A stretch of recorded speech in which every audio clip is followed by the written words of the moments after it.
Aujourd'hui, je vais vous expliquer comment réaliser des phrases relatives par un pronom relatif que. Pour faire la transformation relative avec le pronom relatif que, on aura besoin de cette règle obligatoire et d'un exemple comme cas pratique.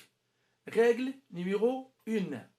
Dans cette règle, on aura besoin de deux phrases. Phrase 1, la pomme est rouge. Phrase 2, je mange la pomme. Passons à la règle numéro 2. Dans cette règle, on doit avoir deux noms identiques, comme dans les deux exemples ici. Dans la première phrase, on a la pomme, et dans la deuxième phrase, on a la pomme. Donc, on a un nom 1 et un nom 2, mais ils sont identiques. Passons à la règle numéro 3. Dans cette règle, il faut supprimer le deuxième nom sous le contrôle du premier. On va supprimer le mot pomme de la phrase numéro 2. Donc, on va supprimer le nom 2. Passons à la règle numéro 4. Dans cette règle, on va remplacer le nom supprimé par sa fonction. Ici, le mot pomme a la fonction d'un complément d'objet direct. Donc, on va le remplacer par le pronom relatif que.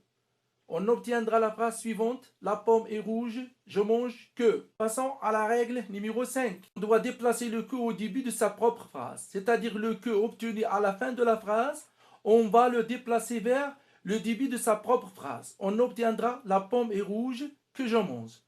Passons à la règle numéro 6. Dans ce cas, on est obligé d'encadrer la phrase obtenue numéro 2. Donc, il s'agit d'un encadrement de la phrase P2. Passons à la règle numéro 7. C'est la phase finale. Dans cette règle, on va joindre ou bien lier la phrase encadrée au nom numéro 1. La phrase qui était à la fin, on va la relier ou bien lier tout simplement au mot pomme.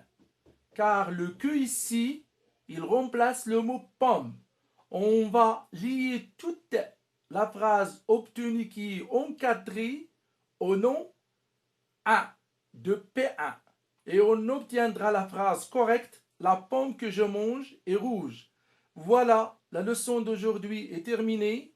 À la prochaine fois, Inch'Allah, je vais vous parler du pronom relatif ou bien du pronom relatif dont.